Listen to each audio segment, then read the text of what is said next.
Hello, I'm Matt Donnelly, and this is your Dallas Cowboys versus the Philadelphia Eagles Sunday Night Football game preview as we head into week number 6 here. We got two of the best teams in the NFC right now. We've got the 4-1 Dallas Cowboys taking on the Philadelphia Eagles. That's right, 3 of the 4 teams in the NFC East have at least 4 wins in their first 5 contests there. And Cooper Rush, hey, he's got this Dallas Cowboys team in a pretty good position, managing them to a 4-0 record since Dak Prescott went down. They head into the city of brotherly love to take on the only undefeated team left in the National Football League, and that is the 5-0 Philadelphia Eagles. Now, the Cowboys, they are coming off a win over the reigning Super Bowl champion Los Angeles Rams, while the Eagles, they took down the Cardinals in Arizona. And that's something that doesn't get done very often for those Eagles teams that are going out west. Yet it still feels like neither one of these teams is getting the respect that they deserve. Now, regardless, welcome to the first installment of the 2022 TO Bowl. Now, let's turn our attention to Cooper Rush and this Dallas Cowboys team first. Cooper Rush has managed this team efficiently in his first 4 starts, throwing 4 touchdowns while not turning the ball over and letting the defense do what it does best. Rush on the season has completed 61% of his passes for 839 yards, which works out to about 167.8 yards per contest thus far. Who would you rather have right now? Cooper Rush, who's got 4 touchdowns and no interceptions, or Matthew Stafford, who has 4 touchdowns and 6 interceptions? This Eagles defense has been getting the job done these last few weeks here, so Cooper Rush is going to have to play smart in this one. Now, Philadelphia, they rank 4th in sacks with 17, led by Hassan Reddick there in his 4.5, while Fletcher Cox and Brandon Graham each have 3 apiece. And they've also applied pressure on 28% of the dropbacks so far this season. The Eagles' back end has been just as good as the front end, mirroring a play for play here as they have picked off opposing signal callers 6 times, which happens to be the 6th most among NFL teams right now. There is a chance that Dak Prescott plays this week. It's small, but I'm saying that there is a chance. He was throwing on Wednesday there. We'll see how that develops throughout the week.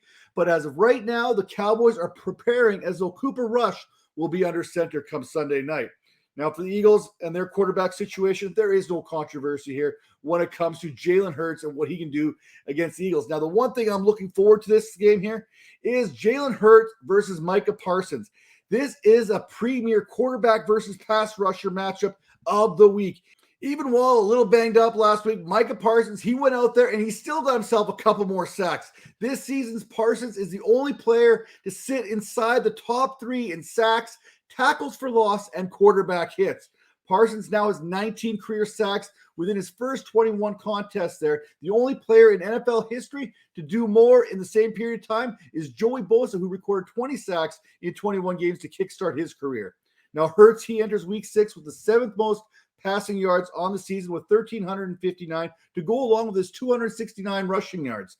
If you take those rushing numbers and you apply them strictly to the running back position, he would rank 23rd in rushing yards, not to mention he has scored on the ground 6 times. The combination of his arm and his legs has led to a top 4 fantasy finish there in 4 of the last 5 weeks this season. Now, per PFF, if you want to get after Jalen Hurts, you're going to have to blitz him. When you don't blitz him, he has a 90.5 PFF offensive grade, which ranks 2nd, a 9.9 yards per attempt, which ranks 1st, a 73% completion percentage, which ranks 3rd. When he does get blitzed, that offensive PFF grade, that drops down to 57.3, which is 27th in the league. That yards per attempt, that drops down to 5.8, which actually goes to 31st in the league. And that completion percentage, that drops down to 25th at 58%. Dallas has allowed the 8th fewest passing yards this season, allowing just 1,085, and they are ranked 6th in fantasy points against at the quarterback position, allowing just 11.66 fantasy points per game, and they have yet to allow a game in which they have given up multiple scores. You know Micah Parsons has been giving quarterbacks nightmares all season long, but he's bringing his friends into these nightmares. Dorrance Armstrong, he has 4 sacks this season. DeMarcus Lawrence, he has another 3 sacks this season. And the Dallas Cowboys defense altogether has accounted for 20 sacks. The matchup inside the matchup this week is Lane Johnson versus Micah Parsons, and Johnson is going to need to be at his best. Now, Johnson, he's been pretty darn good these last few seasons here. He has not surrendered a sack since way back in week number 10 of the 2020 season. That is over 1,100 snaps, while he hasn't even allowed his quarterback to get hit since week number 7 of the 2021 season, and that was 918 snaps ago. Now, the running back position here, Ezekiel Elliott, Tony Pollard. Well, when is enough going to be enough when it comes to Ezekiel Elliott?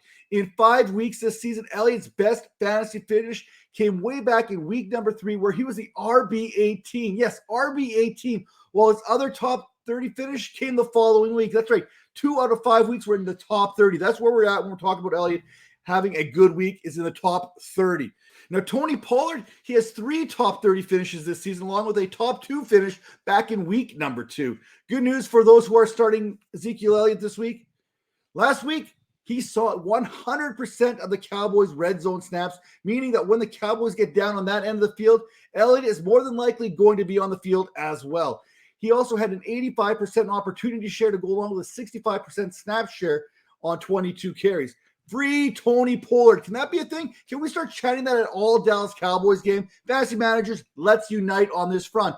Pollard has been the most effective back this season, averaging more yards per carry, 5.6 versus 3.8, and he is a big play waiting to happen whenever he touches the ball. Now, defensively, Philadelphia is allowing 21.78 fantasy points per game this season, which ranks 13th, and they have allowed 399 yards on the ground to opposing backs. Now, speaking of opposing backs, let's talk about Miles Sanders and these Philadelphia Eagles backs. Can you guess who sits 4th in rushing yards this season with 414 and is on pace for 1,400 rushing yards this season? Stop. You were never going to guess Miles Sanders. Just stop right now. Sanders is averaging 4.8 yards per attempt this season and has scored 3 times on the ground. Now, Kenneth Gainwell, to his credit, he sits 3rd behind Sanders and Jalen Hurts as far as rushing is concerned there, but he has also added 2 touchdowns of his own in this vaunted Eagles rushing game. Dallas, they've got that bend don't break type attitude there. They've allowed the 18th most rushing yards this season, 454, but yet they still sit 5th in fantasy points against to the running back position, allowing just 17.8 fantasy points per game. Now we're going to turn our attention to the wide receivers that are going to make things happen here, starting with Dallas and CeeDee Lamb. Rush has targeted CeeDee Lamb all season long, and Lamb has had 50 or more receiving yards and 8+ targets in every game that Rush has been under center. Lamb has also accounted for 44% of the Dallas Cowboys' air yards this season.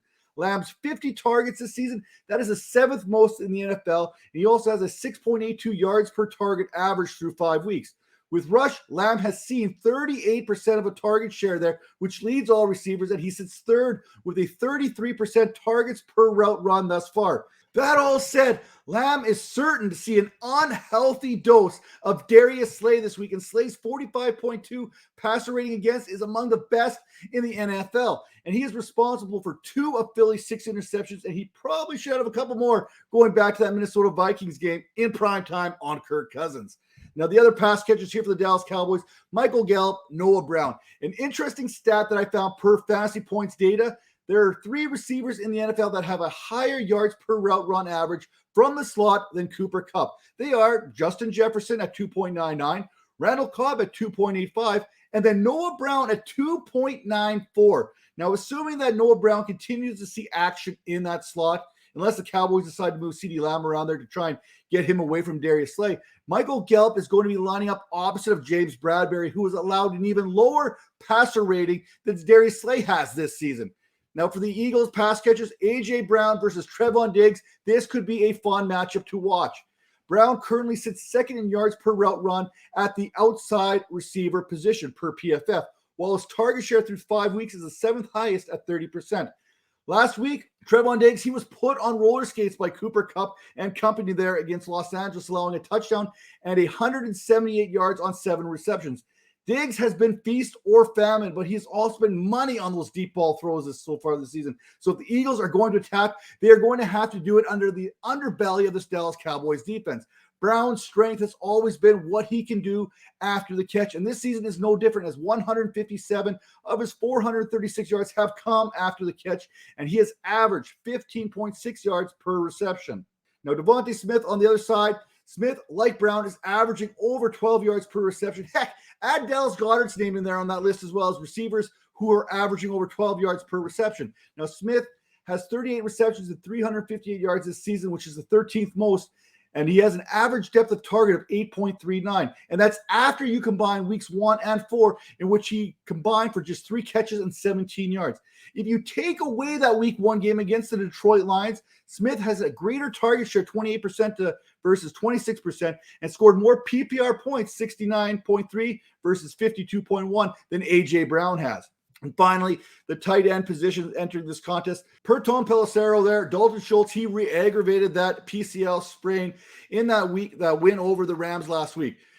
No new damage, no new injury here, but as long as he makes it through the week, okay, he could be good to go for Sunday night against the Eagles. That said, I'm probably avoiding him there. There's other options at the tight end position that you could insert into your fantasy football lineup. Schultz this season, he only has 9 catches on 17 targets for 80 yards. Now, the other tight end in this contest is one of the best in the league right now, and that is Dallas Goddard.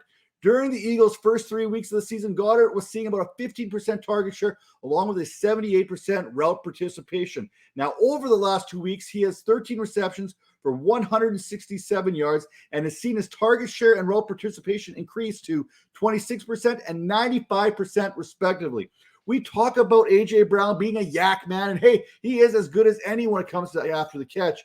After all, he is still 8th in the league. However, he's second on this Eagles team as far as yak is concerned, behind Dallas Goddard's 204 yards after the catch, and that only trails Austin Eckler. We talk about guys who are making things happen after the catch so far this season. With that all being said, if you want to make things happen in your fantasy leagues, you have to head over to fantasypoints.com. Use promo code 22Vipers10. That will get you 10% off that subscription, and that's going to help you score more each and every week, and we'll see you next time.